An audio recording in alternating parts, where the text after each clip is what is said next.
Hi dears, എല്ലാവർക്കും നമസ്കാരം. +2 തുല്യതയിലെ political സയൻസിലെ 8 മാർക്കിൻ്റെ 2 ക്വസ്റ്റ്യൻസ് നമ്മൾ ഓൾറെഡി ഡിസ്കസ് ചെയ്തു. ഇനി നമ്മൾ പറയാൻ വേണ്ടി പോകുന്നത് ഏറ്റവും ഇമ്പോർട്ടൻ്റ് ആയിട്ടുള്ള ഒരു ടോപ്പിക്കാണ്. 8 മാർക്കിൻ്റെ ഷുവർ ക്വസ്റ്റ്യൻ ആണ്. ഞാൻ നിങ്ങളോട് പറഞ്ഞിട്ടുണ്ടായിരുന്നു ഏതെങ്കിലും ടോപ്പിക്ക് പറഞ്ഞു തരണം എന്നുണ്ടെങ്കിൽ കമൻറ്റ് ബോക്സിൽ രേഖപ്പെടുത്തണമെന്ന്. അങ്ങനെ നമുക്ക് കമൻറ്റ് ബോക്സിൽ ഈ ഒരു ക്വസ്റ്റ്യൻ വന്നിട്ടുണ്ട് കേട്ടോ. അപ്പം അടിയന്തരാവസ്ഥയെ കുറിച്ചിട്ടാണ് നമ്മൾ ഇന്നത്തെ ക്ലാസ്സിൽ ഡിസ്കസ് ചെയ്യാൻ വേണ്ടി പോകുന്നത്. അടിയന്തരാവസ്ഥ എന്ന് പറയുന്നത് ഏറ്റവും ഇമ്പോർട്ടൻ്റ് ആയിട്ടുള്ളൊരു പാർട്ടാണ് പൊളിറ്റിക്കൽ സയൻസിൽ. അപ്പം നമുക്ക് നേരെ ക്വസ്റ്റ്യനിലേക്ക് പോവാം.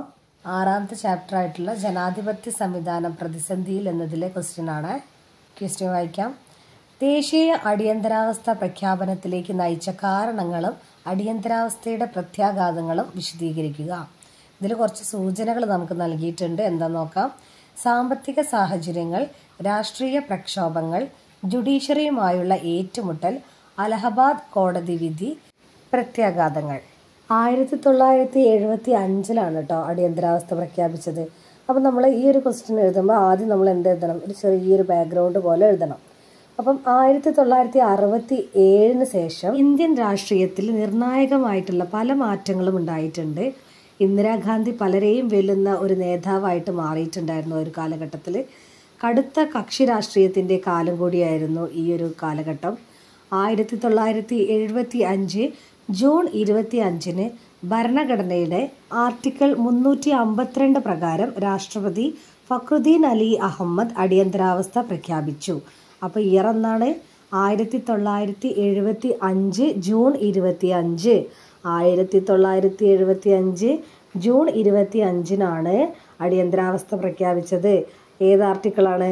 ആർട്ടിക്കിൾ 352. Article 352 1975 June 25 article 352. ആരാണത് പ്രഖ്യാപിച്ചത്? രാഷ്ട്രപതി ഫക്രുദ്ദീൻ അലി അഹമ്മദ്. രാഷ്ട്രപതി ഫക്രുദ്ദീൻ അലി അമഹം ആരാണ് പ്രഖ്യാപിച്ചത്? രാഷ്ട്രപതിയായിട്ടുള്ള ഫക്രുദ്ദീൻ അലി അഹമ്മദ്. ഫക്രുദ്ദീൻ അലി അഹമ്മദ്. അപ്പോൾ എന്നാണ്?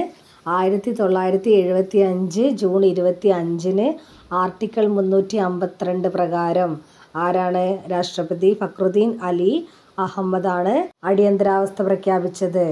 ഇനി ഇതിൻ്റെ ഒരു സാമ്പത്തിക പശ്ചാത്തലം പറയുകയാണെങ്കിൽ, ബംഗ്ലാദേശ് യുദ്ധം സാമ്പത്തിക പ്രതിസന്ധി ഉണ്ടാക്കി. എണ്ണവില വർധനവായിരുന്നു ആ കാലഘട്ടത്തിൽ. വ്യാവസായിക മുരടിപ്പ്, തൊഴിലില്ലായ്മ രൂക്ഷമായി. ആവശ്യ സാധനങ്ങളുടെ വിലക്കയറ്റമായിരുന്നു അന്നത്തെ കാലഘട്ടത്തിൽ ഉണ്ടായിരുന്നത്. നിലവിലുള്ള സാമ്പത്തിക സാഹചര്യങ്ങൾ ഇന്ത്യയിൽ ആകെ ജനങ്ങളിൽ എന്താണ്? ഒരു തൃപ്തിയില്ലായ്മ വളരുന്ന ഒരു കാലഘട്ടമായിരുന്നു കേട്ടോ ഈ ഒരു കാലഘട്ടം എന്ന് പറയുന്നത്. അപ്പോൾ സാമ്പത്തിക പശ്ചാത്തലം എങ്ങനെയായിരുന്നു? ബംഗ്ലാദേശ് യുദ്ധം സാമ്പത്തിക പ്രതിസന്ധി ഉണ്ടാക്കിയിട്ടുണ്ടായിരുന്നു. എണ്ണവില വർധനവ്, വ്യാവസായിക മുരടിപ്പ്, തൊഴിലില്ലായ്മ രൂക്ഷമായിട്ട് മാറിയിട്ടുണ്ടായിരുന്നു. ആവശ്യ സാധനങ്ങളുടെ വിലക്കയറ്റം, ഇതൊക്കെ എന്ന് പറഞ്ഞാൽ സാമ്പത്തിക സാഹചര്യങ്ങളല്ലേ. ഈ പശ്ചാത്തലങ്ങൾ ജനങ്ങൾക്കിടയിൽ ഇന്ത്യയിലാകെ അതൃപ്തിയാണ് വളർന്നിട്ടുണ്ടായിരുന്നത്. അപ്പോൾ നമ്മൾ ഇതാണ് ഒരു സാമ്പത്തിക പശ്ചാത്തലം അല്ലെങ്കിൽ സാമ്പത്തിക സാഹചര്യങ്ങൾ എന്ന് പറയുന്നത്. അപ്പോൾ ആ കാലഘട്ടത്തിലാണ് രാഷ്ട്രീയ സാഹചര്യം എങ്ങനെയാണെന്ന് നമുക്ക് നോക്കാം. കക്ഷി രാഷ്ട്രീയം ധ്രുവീകരിച്ചു. കടുത്ത കക്ഷി രാഷ്ട്രീയ മത്സരം അന്നത്തെ കാലഘട്ടത്തിലുണ്ടായിരുന്നു. ഇന്ദിരാഗാന്ധിയെ പോലെയുള്ള ശക്തയായിട്ടുള്ളൊരു പാർട്ടി നേതാവിൻ്റെ ഉദയമായിരുന്നു ആ ഒരു കാലഘട്ടത്തിൽ. ഇതാണ് അവിടുത്തെ ഒരു രാഷ്ട്രീയ സാഹചര്യം ഉണ്ടായിരുന്നത് കേട്ടോ. അപ്പോൾ നമുക്ക് അടുത്ത സൂചനയായിട്ട് നമുക്ക് പോസ്റ്റിൽ കൊടുത്തിട്ടുള്ളത് രാഷ്ട്രീയ പ്രക്ഷോഭങ്ങളാണ്. അതെന്താ നോക്കുകയാണെന്നുണ്ടെങ്കിൽ, ബീഹാർ പ്രക്ഷോഭമാണ് ആദ്യത്തേത്. അതായത് ബീഹാർ പ്രക്ഷോഭത്തെ ജയപ്രകാശ് നാരായണനാണ് നയിച്ചിട്ടുണ്ടായിരുന്നത്. അദ്ദേഹം സമ്പൂർണ്ണ വിപ്ലവത്തിന് ആഹ്വാനം ചെയ്യുകയാണ്. ബീഹാർ പ്രക്ഷോഭം ദേശീയ രാഷ്ട്രീയത്തിൽ തന്നെ വലിയൊരു പ്രത്യാഘാതമാണ് ഉണ്ടാക്കിയത്. ബന്ദ്, സമരങ്ങൾ, ഘരാവോ എന്നിവ പ്രക്ഷോഭത്തിൻ്റെ ഭാഗമായിട്ട് സംഘടിപ്പിക്കപ്പെട്ടു. അപ്പോൾ ഏതാണ് ആദ്യത്തെ രാഷ്ട്രീയ പ്രക്ഷോഭങ്ങളിലുള്ളത്? ബീഹാർ പ്രക്ഷോഭമാണ് കേട്ടോ. ബീഹാർ പ്രക്ഷോഭത്തിൻ്റെ ആരാണ് നയിച്ചിട്ടുണ്ടായിരുന്ന ലീഡർഷിപ്പ്? ജയപ്രകാശ് നാരായണനാണ്. ബീഹാർ പ്രക്ഷോഭം എന്ന് പറയുന്നത് ദേശീയ രാഷ്ട്രീയത്തിൽ തന്നെ വലിയൊരു പ്രത്യാഘാതം ഉണ്ടാക്കിയിട്ടുണ്ട്. ബന്ദ്, സമരങ്ങൾ, അതുപോലെ തന്നെ ഘരാവോ ഇത്തരത്തിലുള്ള പ്രക്ഷോഭത്തിൻ്റെ ഭാഗമായിട്ടൊക്കെ സംഘടിപ്പിക്കപ്പെട്ടിട്ടുണ്ടായിരുന്നു. ബീഹാർ പ്രക്ഷോഭം ഓർമ്മയില്ലേ? ഇനിയാണ് നെക്സ്റ്റ് ഗുജറാത്ത് പ്രക്ഷോഭം. ഇതെന്താണെന്ന് വെച്ചാൽ, ഗുജറാത്തിൽ തെരഞ്ഞെടുപ്പ് നടത്തിയില്ലെങ്കിൽ മൊറാർജി ദേശായി അനിശ്ചിതകാലം നിരാഹാരം അനുഷ്ഠിക്കുമെന്ന് മുന്നറിയിപ്പ് നൽകി. ഗുജറാത്ത് പ്രക്ഷോഭം എന്ന് പറഞ്ഞാൽ ഗുജറാത്തിൽ തെരഞ്ഞെടുപ്പ് നടത്തിയിട്ടില്ലെങ്കിൽ മൊറാർജി ദേശായി അനിശ്ചിതകാല നിരാഹാരം അനുഷ്ഠിക്കുമെന്ന് മുന്നറിയിപ്പ് കൊടുത്തു. കടുത്ത സമ്മർദ്ദത്തിനൊടുവിൽ ഗുജറാത്തിൽ എന്ത് നടക്കുകയാണ്? തെരഞ്ഞെടുപ്പ് നടക്കുകയാണ്. അങ്ങനെ ഒരു തീരുമാനത്തിലേക്ക് എത്താൻ വേണ്ടിയിട്ട് അവർ തീരുമാനിച്ചു. ആ തെരഞ്ഞെടുപ്പിൽ കോൺഗ്രസ് പൂർണ്ണമായിട്ടും പരാജയപ്പെട്ടു. അപ്പോൾ ഗുജറാത്ത് പ്രക്ഷോഭം എന്ന് പറയുന്നത് അവിടെ തെരഞ്ഞെടുപ്പ് നടത്തിയിട്ടില്ല എന്നുണ്ടെങ്കിൽ മൊറാർജി ദേശായി എന്ത് ചെയ്യും? അനിശ്ചിതകാലത്തേക്ക് നിരാഹാരം ഇരിക്കുമെന്ന് മുന്നറിയിപ്പ് കൊടുത്തപ്പം ഇതിൻ്റെ ഒരു കടുത്ത സമ്മർദ്ദത്തിൻ്റെ പശ്ചാത്തലത്തിലാണ് അവിടെ തെരഞ്ഞെടുപ്പ് നടത്താൻ വേണ്ടി തീരുമാനിച്ചത്. ആ തെരഞ്ഞെടുപ്പിൽ കോൺഗ്രസ് എന്ത് ചെയ്യാണ്? പൂർണ്ണമായിട്ടും പരാജയപ്പെട്ടു. അപ്പോൾ രാഷ്ട്രീയ പ്രക്ഷോഭങ്ങൾ എന്ന് ചോദിക്കുമ്പോൾ ഈ 2 പ്രക്ഷോഭങ്ങൾ എഴുതണേ. അതുപോലെ തന്നെ വിലക്കയറ്റം, ഭക്ഷ്യക്ഷാമം, തൊഴിലില്ലായ്മ ഈ വിഷയങ്ങളൊക്കെ ഉന്നയിച്ചുകൊണ്ടായിരുന്നു ബീഹാറും ഗുജറാത്തും പ്രക്ഷോഭങ്ങൾ നടത്താനുണ്ടായിരുന്ന മെയിനായിട്ടുള്ള കാരണം എന്ന് പറയുന്നത്. അപ്പം ബീഹാറിലും ഗുജറാത്തിലും ഇത്തരത്തിലുള്ള പ്രക്ഷോഭങ്ങൾ നടത്താനുള്ള കാരണം എന്താണെന്ന് ചോദിച്ചാൽ എന്താണ്? വിലക്കയറ്റം, ഭക്ഷ്യക്ഷാമം, തൊഴിലില്ലായ്മ. അടുത്തൊരു സൂചന നമുക്ക് കൊടുത്തിട്ടുള്ളത് എന്താണ്? ജുഡീഷ്യറിയുമായുള്ള ഏറ്റുമുട്ടൽ. അതെന്താ നമുക്ക് നോക്കാം. ഗവൺമെൻറ്റും ജുഡീഷ്യറിയും തമ്മിലുള്ളൊരു ബന്ധം എന്ന് പറഞ്ഞിട്ടുണ്ടെങ്കിൽ ഇക്കാലത്ത് വളരെ സംഘർഷഭരിതമായിട്ടുള്ള കാര്യങ്ങളുണ്ടായേ. ഗവൺമെൻറ്റിൻ്റെ പല നടപടികളും ഭരണഘടനാ വിരുദ്ധമാണെന്ന് സുപ്രീം കോടതി വിധിച്ചു. ഈ പ്രതിസന്ധി ചെന്ന് അവസാനിച്ചത് പ്രസിദ്ധമായിട്ടുള്ള കേശവാനന്ദ ഭാരതി കേസിലാണ്. ഗവൺമെൻറ്റും ജുഡീഷ്യറിയും തമ്മിൽ നല്ല രസചർച്ചയിലൊന്നും അല്ലായിരുന്നു. ഗവൺമെൻറ്റിൻ്റെ പല നടപടികളും ആർക്ക് താല്പര്യമില്ലാതെ വന്നു? സുപ്രീം കോടതിക്ക്. അങ്ങനെ സുപ്രീം കോടതി പറയാണ് ഭരണഘടനാ വിരുദ്ധമായിട്ടാണ് ഗവൺമെൻറ്റിൻ്റെ പല നടപടികളും നടക്കുന്നത് എന്നുള്ളത് സുപ്രീം കോടതി വിധിക്കുകയാണ്. ഈ പ്രതിസന്ധി അവസാനം ചെന്നെത്തിയത് എവിടെയാണ്? പ്രസിദ്ധമായിട്ടുള്ള കേസായിട്ടുള്ള കേശവാനന്ദ ഭാരതി കേസിലാണ്. ഭരണഘടനയ്ക്ക് ചില മൗലിക സ്വഭാവങ്ങളുണ്ടെന്നും അവ ഭേദഗതി ചെയ്യാൻ പാർലമെൻറ്റിന് അധികാരമില്ലെന്നും എന്നായിരുന്നു സുപ്രീം കോടതിയുടെ വിധി. ഭരണഘടനയ്ക്ക് ചില മൗലിക സ്വഭാവങ്ങളുണ്ടെന്നും അവ ഭേദഗതി ചെയ്യാൻ പാർലമെൻറ്റിന് അധികാരമില്ല എന്നതുമായിരുന്നു സുപ്രീം കോടതിയുടെ വിധിയെ. അങ്ങനെ 1973 3 ജഡ്ജിമാരുടെ സീനിയോറിറ്റി അവഗണിച്ചുകൊണ്ട് AN റായിയെ ചീഫ് ജസ്റ്റിസായിട്ട് നിയമിച്ചു. 1973 3 ജഡ്ജിമാരുടെ സീനിയോറിറ്റി അവഗണിക്കുകയാണ്. എന്നിട്ട് ആരെയാണ് ചീഫ് ജസ്റ്റിസായിട്ട് നിയമിക്കുന്നത്? AN റായി ആണ് കേട്ടോ. ഈ താഴെപ്പെട്ടിട്ടുള്ള 3 ജഡ്ജിമാരുണ്ടല്ലോ, ആ 3 ജഡ്ജിമാരും ഗവൺമെന്റിനെതിരെ വിധി പ്രസ്താവിച്ചവരായിരുന്നേ. അപ്പോൾ ഇതാണ് ജുഡീഷ്യറിയുമായിട്ടുള്ള ഒരു ഏറ്റുമുട്ടൽ എന്ന് പറയുന്നത്. ഇനി അടുത്തൊരു സൂചന നോക്കിയേ, അലഹബാദ് കോടതി വിധി. ഇതെന്താ നോക്കാം. സോഷ്യലിസ്റ്റ് നേതാവായിട്ടുള്ള രാജ്യനാരായൺ സമർപ്പിച്ചിട്ടുള്ള തെരഞ്ഞെടുപ്പ് ഹർജിയിൽ ഇന്ദിരാഗാന്ധിയുടെ തെരഞ്ഞെടുപ്പ് അലഹബാദ് കോടതി എന്ത് ചെയ്യാണ്? റദ്ദാക്കി. ഏത് കോടതിയാണ്? ഹൈക്കോടതിയാണ്. സോഷ്യലിസ്റ്റ് നേതാവായിട്ടുള്ള രാജ്യനാരായണൻ സമർപ്പിച്ച തെരഞ്ഞെടുപ്പ് ഹർജിയിൽ ഇന്ദിരാഗാന്ധിയുടെ തെരഞ്ഞെടുപ്പ് അലഹബാദ് കോടതി, ഹൈക്കോടതി എന്ത് ചെയ്യാണ്? റദ്ദാക്കുകയാണ്. അപ്പോൾ ഇന്ദിരാഗാന്ധി തൻ്റെ തെരഞ്ഞെടുപ്പ് പ്രചാരണത്തിന് സർക്കാർ ജീവനക്കാരുടെ സേവനം ഉപയോഗപ്പെടുത്തി എന്നതിൻ്റെ അടിസ്ഥാനത്തിലായിരുന്നു ഈ ഒരു ഹൈക്കോടതി വിധി. സോഷ്യലിസ്റ്റ് നേതാവായിട്ടുള്ള രാജ്യനാരായണൻ സമർപ്പിച്ചിട്ടുള്ള തെരഞ്ഞെടുപ്പ് ഹർജിയിലാണ് ഇന്ദിരാഗാന്ധിയുടെ തെരഞ്ഞെടുപ്പ് അലഹബാദ് കോടതി എന്ത് ചെയ്യുന്നത്? റദ്ദാക്കുന്നത്. അതെന്ത് കാരണം കൊണ്ടാണ്? ഇന്ദിരാഗാന്ധിയുടെ തെരഞ്ഞെടുപ്പ് പ്രചാരണത്തിന് സർക്കാർ ജീവനക്കാരുടെ സേവനം ഉപയോഗപ്പെടുത്തി എന്നതിൻ്റെ അടിസ്ഥാനത്തിലാണ് ഹൈക്കോടതി ഇത്തരത്തിലുള്ള ഒരു വിധി പുറപ്പെടുവിച്ചിട്ടുണ്ടായിരുന്നത്. ഇനി നമുക്ക് വേണമെന്നുണ്ടെങ്കിൽ JPയുടെ റാലി എന്ന് പറഞ്ഞിട്ടൊരു പാർട്ടുണ്ട്, അതായത് ജയപ്രകാശ് നാരായണന്റെ. 1975 ജൂൺ 25 ഡൽഹിയിലെ രാംലീല ഗ്രൗണ്ടിൽ വെച്ചിട്ട് വമ്പിച്ചൊരു പ്രകടനം സംഘടിപ്പിക്കുകയുണ്ടായി. ഇന്ദിരാഗാന്ധിയുടെ രാജിക്ക് വേണ്ടി രാജ്യവ്യാപകമായിട്ടുള്ള ഒരു സത്യാഗ്രഹ പരിപാടിക്ക് ജയപ്രകാശ് നാരായണൻ എന്ത് ചെയ്യാണ്? ആഹ്വാനം ചെയ്യാണ്. ഗവൺമെന്റിന്റെ നിയമവിരുദ്ധവും അധാർമികവുമായിട്ടുള്ള കൽപ്പനകൾ അനുസരിക്കരുതെന്ന് ആര് പറഞ്ഞു?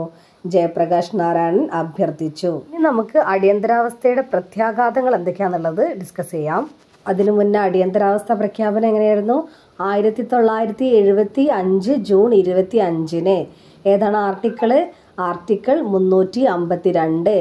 1975 ജൂൺ 25 ഭരണഘടനയുടെ ആർട്ടിക്കിൾ 352 പ്രകാരം രാഷ്ട്രപതി ഫക്രുദ്ദീൻ അലി അഹമ്മദാണ് അടിയന്തരാവസ്ഥ പ്രഖ്യാപിച്ചത്. നമുക്ക് അടിയന്തരാവസ്ഥയുടെ പ്രത്യാഘാതങ്ങളിലേക്ക് പോവാം. ആദ്യത്തേതാണ് പൗരാവകാശ ലംഘനം. രാജ്യത്താകമാനം വ്യാപകമായിട്ടുള്ള അറസ്റ്റും കാര്യങ്ങളൊക്കെ നടക്കുകയാണ്. പ്രതിപക്ഷ നേതാക്കളെയും പ്രക്ഷോഭകാരികളെയും എന്ത് ചെയ്യാണ്, ജയിലിൽ അടക്കിയാണ്. സമരങ്ങൾ നിരോധിച്ചു. പ്രതിഷേധ പ്രകടനങ്ങൾ, പണിമുടക്കുകൾ, പ്രക്ഷോഭങ്ങൾ ഇതൊക്കെ നിരോധിക്കപ്പെടുകയാണ്. മൗലികാവകാശങ്ങൾ സസ്പെൻഡ് ചെയ്തു. കരുതൽ തടങ്കൽ വ്യാപകമായിട്ട് പ്രയോഗിച്ചു. മൗലികാവകാശം പുനഃസ്ഥാപിക്കാൻ കോടതിയെ സമീപിക്കാനുള്ള അവകാശം പോലും എന്ത് ചെയ്തു, നിഷേധിക്കപ്പെട്ടു. ഇതൊക്കെ കേൾക്കുമ്പോൾ തന്നെ ആ ഒരു അടിയന്തരാവസ്ഥ പ്രഖ്യാപനത്തിന്റെ വ്യാപ്തി ഒന്ന് ആലോചിച്ച് നോക്കിയല്ലേ. അടുത്തതാണ് ഭരണഘടനാ ഭേദഗതികൾ. പ്രധാനമന്ത്രി, രാഷ്ട്രപതി, ഉപരാഷ്ട്രപതി എന്നിവരുടെ തെരഞ്ഞെടുപ്പിന് ഒരു കോടതിയിലും ചോദ്യം ചെയ്യരുതെന്ന് ഭേദഗതി പാർലമെന്റ് പാസാക്കി. ഭരണഘടനയിലെ ഒരുപാട് വ്യവസ്ഥകൾ ഭേദഗതി ചെയ്തുകൊണ്ടുള്ള 42ാം ഭരണഘടനാ ഭേദഗതി അടിയന്തരാവസ്ഥ കാലത്താണ് പാസാക്കിയത്. ഒന്നുകൂടെ പറയാം. പ്രധാനമന്ത്രി, രാഷ്ട്രപതി, ഉപരാഷ്ട്രപതി എന്നിവരുടെ തെരഞ്ഞെടുപ്പിന് ഒരു കോടതിയിലും ചോദ്യം ചെയ്യരുതെന്ന് ഭേദഗതി പാർലമെന്റ് പാസാക്കി. ഭരണഘടനയിലെ ഒട്ടേറെ വ്യവസ്ഥകൾ ഭേദഗതി ചെയ്തുകൊണ്ടിട്ടുള്ള 42ാം ഭരണഘടനാ ഭേദഗതി അടിയന്തരാവസ്ഥ കാലത്താണ് പാസാക്കിയത്. ലോകസഭയുടെ കാലാവധി 5 വർഷം എന്നത് 6 വർഷമാക്കി മാറ്റി. ലോകസഭ കാലാവധി എന്താണ്, 5 വർഷം എന്നുള്ളത് 6 വർഷമാക്കി മാറ്റി. ഏത് കാലഘട്ടത്തിലാണ്? അടിയന്തരാവസ്ഥയുടെ കാലഘട്ടത്തിലാണ്. അടുത്തൊരു പ്രത്യാഘാതത്തിൽ വരുന്നതാണ് മാധ്യമങ്ങൾക്കുള്ള വിലക്ക്. പത്രങ്ങൾക്ക് സെൻസർഷിപ്പ് ഏർപ്പെടുത്തി. ഇന്ത്യൻ എക്സ്പ്രസ്, സ്റ്റേറ്റ്സ്മാൻ പോലുള്ള പത്രങ്ങൾ സെൻസർഷിപ്പിനെതിരെ പ്രതിഷേധിക്കുകയുണ്ടായി. സെമിനാർ, മെയിൻസ്ട്രീം തുടങ്ങിയിട്ടുള്ള മാസികകൾ സെൻസർഷിപ്പിന് വിധേയമാകാതെ പ്രസിദ്ധീകരണം നിർത്തി. അടിയന്തരാവസ്ഥയ്ക്ക് എതിരായി എഴുതിയിട്ടുള്ള പല പത്രപ്രവർത്തകരും അറസ്റ്റ് ചെയ്യിക്കപ്പെട്ടു. പത്മഭൂഷൺ ബഹുമതി നൽകി ആദരിക്കപ്പെട്ടിരുന്ന കന്നഡ സാഹിത്യകാരനായിട്ടുള്ള ശിവരാമ കാരന്ത്, പത്മശ്രീ നൽകി ആദരിക്കപ്പെട്ടിരുന്ന ഹിന്ദി സാഹിത്യകാരനായിട്ടുള്ള ഫാനീശ്വര നാഥ് രേണു തങ്ങളുടെ ബഹുമതികൾ തിരിച്ചേൽപ്പിച്ച് പ്രതിഷേധിച്ചു. ഇതാണ് മാധ്യമങ്ങൾക്കുള്ള വിലക്കിൽ പെടുന്നത്. നെക്സ്റ്റ്, ഷാ കമ്മീഷന്റെ കണ്ടെത്തലുകൾ. ഷാ കമ്മീഷന്റെ കണ്ടെത്തലുകൾ എന്താ നോക്കാം. പോലീസ് കസ്റ്റഡിയിൽ വെച്ച് പലരും മർദ്ദനമേറ്റ് മരിച്ചു. പാവങ്ങളെ തോന്നിയപോലെ കുടിയിറക്കി.